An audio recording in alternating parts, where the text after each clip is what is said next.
But I think without further ado, we'll begin. Hello, everyone. So welcome to the State of the XR World 2021 edition. And what we're going to be exploring is just a kind of an overview of what's happening in the XR world. And this is going to be more of a, as you can tell, quite a relaxed chit chat because we're all professionals here. We all know each other effectively. And this is just more of a knowledge share, kind of more relaxed discussion. There won't be any slides, so feel free to treat this as a very poor quality podcast. Have a listen, get yourself some tea, have a little relax, and let's have a little chat. I think what we'll do also is we have moderation panels where I can add people, which might be quite cool. So I think the process, if you want to be as part of this moderation, is request if you want to be part of it, and then just post in the chat about what you want to talk about. And then we can have a little discussion about the topics. There's no real agenda. We'll just talk about whatever we want, basically. So if you just want a nice little natter, message in the chat and adopt yourself on the moderation panel. I'm just going to begin by the area which I'm just most excited by, which is just 3D mapping tools.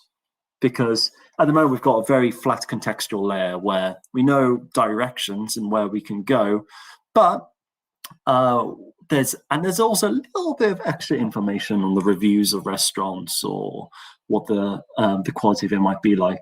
But we're about to enter a new realm of 3D mapping where there'll be even more insights, multiple layers such as interactions, as well as directions in situations like airports. In Google I/O, they announced that there'll be more augmented reality systems related to inside buildings, as one example. So yeah, it's very exciting time. And I think that forms the framework for why I think technologies like glasses are so exciting because, oh yeah, it might be cool. You can see like little shapes and stuff. But ultimately, if you just wear a pair of specs and just see the contextual layer of the world in great detail, that's genuinely why it's a powerful computing platform, and also why it's also monetizable, because if you can influence that contextual layer, then you basically have all sorts of revenue driving initiatives as well. So yeah, that's one of the reasons why I'm just quite excited for the future of that as well. And it's why I've been following closely a company called Wave Optics. If you don't know, Wave Optics creates waveguides, which is the technology behind things like, which makes sure you can see stuff. And Wave Optics was a really cool company who I visited in Oxford in 2020 before they were bought by Snap. And because Snap obviously want to own the supply chain of the components of their glasses, as they iterate further and further and they get better and better. So Wave Optics is a great example of a company working in the area, who's doing really well. Bertie also mentioned Scape. Yes, Snap, the camera company, indeed, Chris, because they are a camera company and they're experimenting. And I respect the CEO quite a lot because I don't think everyone knows this, but the CEO of Snap used to be a very secretive man who didn't really interact with the employees a lot within his area. And it was only after a period of a slump for the company, relative slump, they're still quite big, but a period of a relative slump where they iterated in the process, it became a lot more open. So the CEO talks more openly in public, as well as working more closely with his employees. I'm not saying that's the reason why they're innovating, far from it. Snap is a huge company with a lot of innovation teams, but that culture change is absolutely fascinating. Junya, it's good to see you from Japan as well. That's a country I really want to go to in the future. Albert mentioned Scape as an example of a camera, well, not camera, but the digital mapping technology before the bought by Facebook. It is a good example of that because I think Facebook really wants to catch up on that area, which is why they've been building these mapping tools for several years now. I think they announced they were working on it, what, 2-3 years ago now? It's been a long time, but forming like the contextual layer of reality takes time. So of course it will take that long. We've got a few people in the moderation panel. We got Evan Gold, Niha Huda, and David Huang. If you don't mind, please post in the chat what you want to talk about. And then what we'll do is we can have a little quick discussion on what we can explore and see what we can do, basically. But just to touch a little bit further on camera technologies, is one of the reasons why, I don't know about you, but if I'm holding up a phone and just scanning things and just awkwardly looking around, I'm engaged, sure, but I can't do it for longer than 90 seconds personally, because I find it's ever so slightly awkward and it's not as intuitive as other ways of conveying information. Which is why I think, I mean, I'm preaching to the choir, aren't I? That's why the glasses are so important. Deb Myers says, mapping such a tricky area. Any good resources on mapping static versus dynamic content and how the companies are tackling that?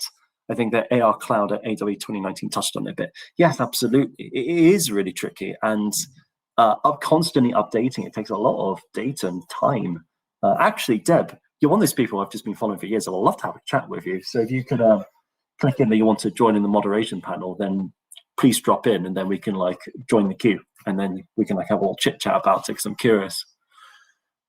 Because it's true, it is really tricky, and there's multiple layers of it. The other one being the development tools you use to actually build these technologies.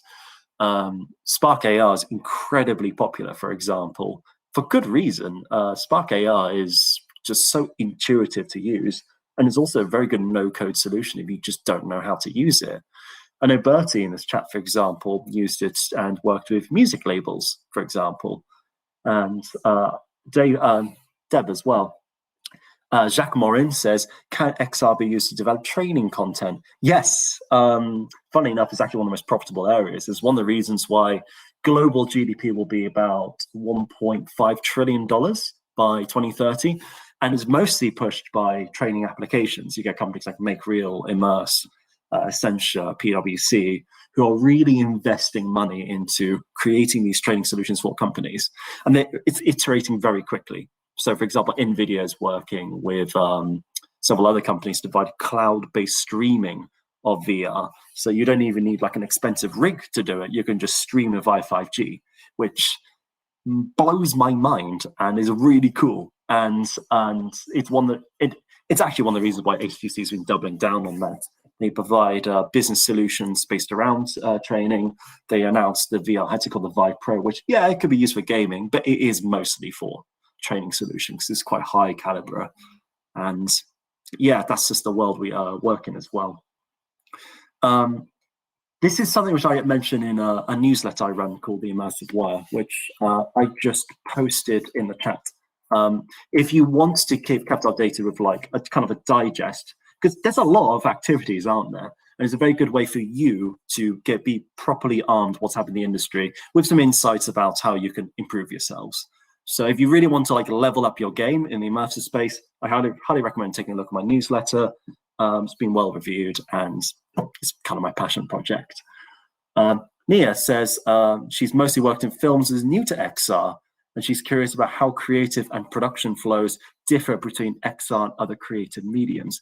It's a good question. There's a few creatives which are exploring it. I actually spoke to someone yesterday who've completed a master's in Royal Holloway University, who's currently exploring what she can do next with her degree.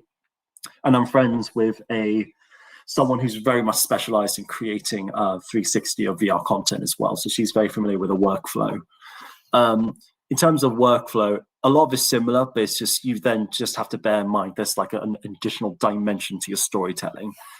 It sounds simple, but it completely impacts the pipeline of your production. So you still have storyboards, you still have site tests, you still have filming, you still have editing. But when it comes to the filming process and storyboarding process, and all across the pipeline, you have to bear in mind it's not a 2D plane where you can do cuts and film certain elements. You have to bear in mind depth as well, where people are situated around the camera, and where you want to guide the user when it comes to doing it. So the very best immersive experiences are ones where it kind of tricks the person to follow the main character around you 360-wise. The best ones also tend to have a sense of place and setting, so that everyone can like feel immersed in the space that they're in. It's very hard. And having worked on London Film Festival and seen a lot of these experiences, they're mind-blowing. I personally prefer the experiences to be untethered, so they work in a standalone headset. But there are some very compelling, powerful experiences which can only be done via tethered PCVR, but they are absolutely unforgettable. Jay Bowman says it's like staging a theatre performance. You're absolutely right. It is. There's some very similar principles which you apply. I spoke to a BBC person who was kind of researching the area and very much been using theatre techniques to explore how best to film immersive content. So that is indeed very accurate. Evan Gold says, a point of frustration for me is that often feels like the most successful examples of AI have the least utility and are purely entertainment. I'm going to counteract that and say that maybe if you're like on LinkedIn and online, the most flashy ones seem to get the most attention, which I guess it would because it gets more social media attention. But there are genuinely some very persuasive and powerful use case studies which you will never see online on social networks, which is still incredibly impactful. Good examples might be if you're working in a factory and you're a worker and you just want some just-in-time training. If you want to upskill yourself in a very particular skill while on the factory floor, you scan a poster, which can be updated online very easily rather than replacing the poster every once in a while. And you just learn very intuitively with your device. So you just have a quick scan, you go through the tutorial, and you're upskilled. And stats so that it stays in memory for a longer time because of the way you're being trained instead of reading. So yeah, so those things have great utility, but conversely, it's also not the kind of thing you see online, is it? You're just seeing a worker like, oh, scanning a poster, that's cool. Like it's not good social content, but that's why you don't see it. But let me assure you, it does exist. So, and just finish up on your point, leaving the overall impression of tech in minds of decision makers as a toy and not serious. I mean, that the perception is changing. There's more and more money flowing to the area, and companies are definitely noticing it. And that's why there's been a few high-level acquisitions happening over too, especially for Facebook. David Huang says, is LiDAR going to be the golden standard for 3D mapping? Why is Tesla not using LiDAR for the self-driving cars? That's a good question. What Apple tends to do is they tend to introduce features years before they actually fully utilize them. And then they can say, oh yeah, all our devices can use LiDAR. And then it'll call technology which they use. As to why some companies don't do it, I honestly can't comment because it's quite a broad statement. LiDAR is indeed quite powerful, which is why companies like Apple do use it. But other companies tend to use just kind of depth perception, just to kind of get an idea of what the area is around them. And maybe they use some sort of AI to label what they can see around the room, which does work. It's not as good, but it does work quite nicely just to have some sort of room detection. And it does improve over time.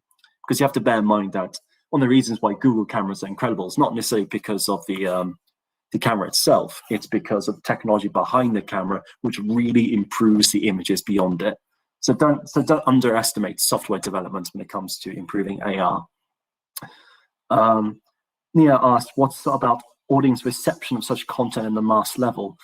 The impression I have is just consistently getting bigger and bigger and better. So it's just more of a question of it's not even a question at what point it tips over. It currently is just quite big. It's just a question of it's just getting bigger and bigger, basically, in my opinion. Albert says it's a survivorship bias. The stuff that looks good isn't necessarily the most successful. Very true, I agree. Plus, it depends on your metrics of success. Also true. So for a lot of the companies I've come across, the metric of success might be just you learn skills properly, which is good enough. But it's not the most attractive or sexy KPI, but it's a damn important one. So that's definitely the case. If we move beyond the stage where it's just impressions, just a number of people click on like a link, we've gone far beyond that. So if you're doing like a marketing campaign and you're pitching to the judges, say, oh, I had X number of impressions, they're not going to care. What they care about is how many people engaged and how many people bought the product afterwards. So please bear that in mind when you're making your plans. Albert says, can you talk about how to measure success in immersive projects, unless you already have? I tend to measure it based on length of time they are within the app, as well as what they do after they use the app. So for example, if they scan something and there's an AI experience, if they're on there for a good long time, I think, wow, they're super like engaged with the brand and they're going to remember this for a while. And if they click through in the link within the app to search more about the product or even buy the product, even better, right?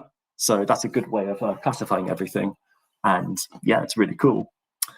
I just realized it's getting really dark. Wow.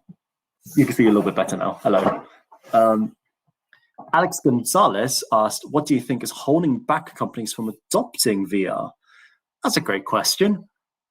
So it's cost. Cost is the big one. Try to say to any company, oh yeah, we've got some headsets which are hundreds of pounds. But it's not just the headsets. You also need like space. You also need like, in some cases, the PC hardware. Oh, you also need to be onboarded. So you need to like a time investment to really understand what you're doing. It's expensive, which is why it tends to be done by bigger companies for all these like suites to basically learn the platform. So definitely is the monetary value of it. Use case used to be a problem as well, but that's no longer the case anymore. I think we've got plenty of examples now out there to show that VR truly works. Last sub point I want to make on this question is I just want to tweak it slightly. It's not a question of adopting VR for the sake of VR. It really does have to solve the problems trying to target. You get a lot of people just go, oh yeah, VR is the future. You've got to try it out. But ultimately, the core thing businesses want to like work out is, how does it actually help me? What is the reason? Like, I don't care what the technology is. I just want the problem solved. So, which is why you just get agencies that add angles as kind of immersive companies who provide a variety of solutions, because it's not just a question of just VR in itself, it's just trying to target solutions. There's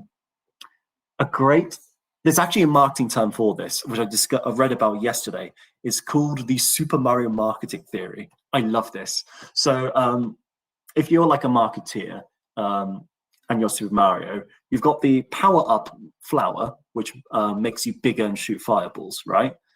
So most marketeers would focus on the flower, to say, you should hire us because we will help you shoot fireballs and it will be really cool, right? So they focus on the product. They focus on the product. And that's a misnomer, because what they shouldn't be focusing on the product they serve. They should be focusing on what happens afterwards. They should focus on how Mario becomes stronger and they'll be able to be empowered and be able to like go forward and complete their goal. That's what marketeers should be focusing on, because it's what customers are looking for. They're not looking to use the product for the sake of using the product. They're looking at the ability to become stronger. That's something which I recommend for VR companies, generally speaking, as well. Albert has commented on the Google AI thing, because it is true, because the software is such a powerful way of learning. So don't underestimate it.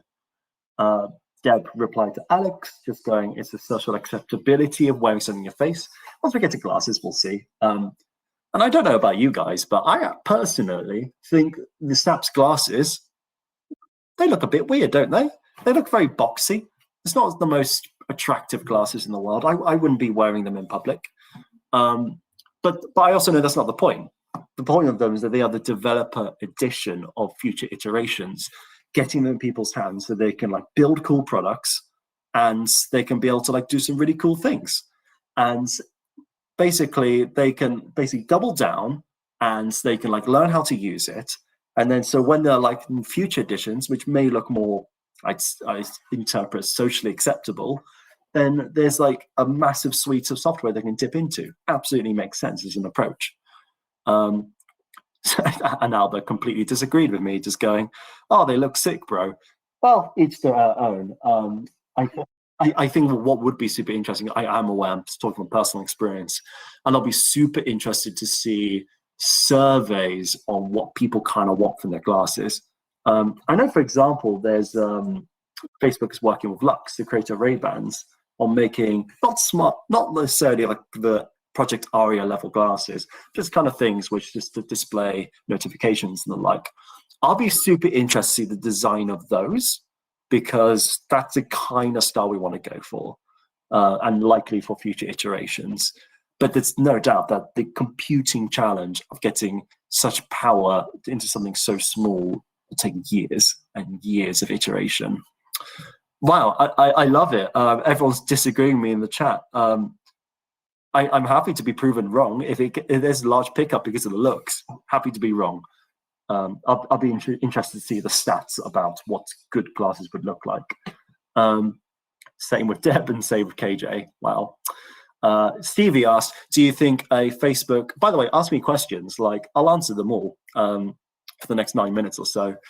Stevie asked, do you think a Facebook releasing a Quest Pro would be good for the VR ecosystem, or is it too soon? Anyone saying that the Quest Pro is coming out later this year, I think they are not wrong. I just think it's unlikely. They said, Boll said in one interview that on Instagram that the Quest Pro is not coming out this year. And that's partially just because it just needs a little bit of iteration. And also partially, bear in mind, the Quest 2 is still doing super, super well. Why would they? I did see some rumors saying that it was coming out this year, but I'm not sure how well substantial they are. I personally trust the top person in Facebook to say it might be coming up, more likely to come out next year. You also have to bear in mind the supply constraints, because everyone is being affected by the semiconductor shortage, including Facebook. So any projects might be delayed to next year for that reason. Samsung's another good example where there's rumors that they're not going to release a new phone this year, mostly because of the semiconductor shortage. They might just do an iteration of their current models, but we'll see. Bob says Bluetooth headsets were very awkward at first. Look at AirPods now. I agree, and that's the same point I'm making. All products are awkward initially before they get better, no question. And I'm just pointing it out that it will iterate over time. David said, if we talk about what to celebrate for the past year, I think the success we are seeing with Oculus Quest 2 is one of the biggest turning points in the XR industry. Absolutely. Same with the OG Quest as well. And it really proves my point that what consumers really don't care about the quality of the VR. They really don't. Based on my analysis of the UK market, because when the OG Oculus Quest came out, there was also the Oculus Go around the same time. But the best-selling headset in the Christmas time of that year wasn't the Quest. It was the Go, because the Go was so cheap. It was around 150 to 175 pounds that year. So what that tells me is, just as a general industry consumer rule, price is the most important factor and beats out everything.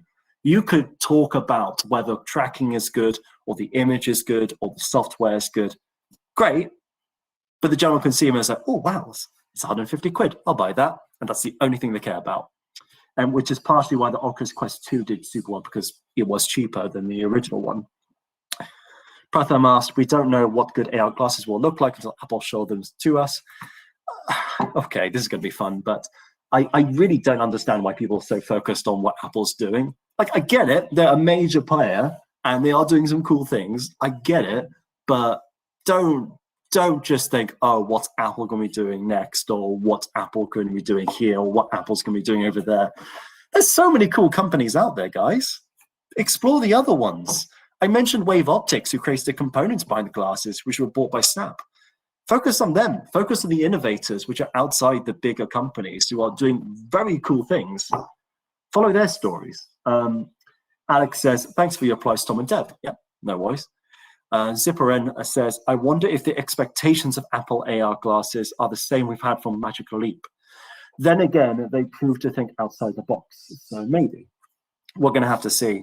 They actually bought very recently a Next VR, which is a company that specialized in events and sport events when it comes to virtual reality. So the impression I have based on acquisition and speciality is they want to focus more on providing additional ways of experiencing events like sport. So that's the general impression I have based on the acquisition. Who knows if that's the long-term product strategy, because plans change depending on what the market wants. For example, actually, fitness is like one of the most lucrative areas of VR at the moment. So it might well be that Apple will want to integrate its services when it comes to fitness with a device that also works for fitness as well. That's actually equally likely. So we'll see what happens. On the Facebook point, do we think there will be ever free cataloging with Facebook? Sorry, I need to catch up, so I'll just be giving shorter answers from now. On the Facebook point, do you think we ever need recant logging in with Facebook? No, they'll always be there.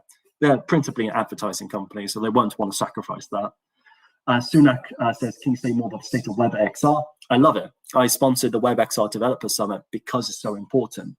The question I have now is what tools will be the most important for developers? 3JS seems to be the most likely, but Metaverse Engine exists, Zapper exists, A4 exists, Blipper exists and came back. There's so many engines, so we'll see what happens. Pratham says, question, what would you tell a younger person new to VR AR where to begin? I would say begin with the Oculus Quest 2 because it's just genuinely quite nice. If they don't have the money, there are some WebXR examples, but they're just not as good. I think everyone here would agree. David Wan says, we are seeing a shift in training simulation with Quest 2 standalone as well. Yep, absolutely. Because sometimes it's just nicer to get a cheaper headset. And if that breaks, you just replace it with another one. Same reason why a lot of field agents use iPads still, because if one breaks, you just get another one, rather than getting a specialized rugged version. Personal question, how do you think you are most valuable? How do you think you are more valuable to the XR industry? How can you best with your work push the industry forward? Thanks. Fair enough. I work as a PR, so I talk to people outside the industry all the time. I specialize mostly in technology PR, so I used to work for BT, PlayStation, Oracle, Western Digital. So I'm fully aware of how the external world beyond a bubble looks like, and I know how to communicate to them. So my goal is to reach those audiences to talk about the industry in a way they understand. That's my specialism, because we've got to get out of that bubble somehow. Who are your favorite players in the space? Not going to comment, too many to ask. We are afraid to take risks. Yes, we are. What did you have for lunch? I haven't had lunch, I skipped it. Can you tell? I'm really high on caffeine, so I'm having coffee. Evan, Apple applications. I'm going to skip that. Sorry, it's just that's just more of a statement. Same with Doug. Mitchell, absolutely, I agree on pushing Apple to become mainstream was absolutely true. And anything, Pico are great. And finally on KJ, oh no, sorry, we'll start with Stevie. Are there any latest reports? Google PwC Seeing is Believing report. That's a great report on the industry. Highly recommend that. And the final point, KJ, how can we contact you? Yep. So if you use this link I just posted, Bertie's is to the main website, but I highly recommend the one below his, which is on the, which goes directly to my newsletter. That will be a way for you to keep updated what I am doing, because I send a twice weekly newsletter about the industry. And it's grown quite healthily. It's kind of my way of dispelling my thoughts. And I just keep a very broad view of both VR and AR. So if you do, please take a look. I hope you sign up and the like as well. I'm fully aware that the session is over soon. That's the best way of contacting me. And yeah, if you have any questions or thoughts, and I'm on Twitter as well. So let me just send you my Twitter actually. Sorry, so if you can tell, this is I'm just quite a chill, relaxed person, and I'm also quite chatty as well, and I'm very passionate about the sector. There's my Twitter in case you wanna, if you wanna chat beyond this call, send me a direct message, and I'm happy to have a little chit chat. But thank you, everyone. That was really fun. And otherwise, I hope you all have an excellent day. Take care and have a good one.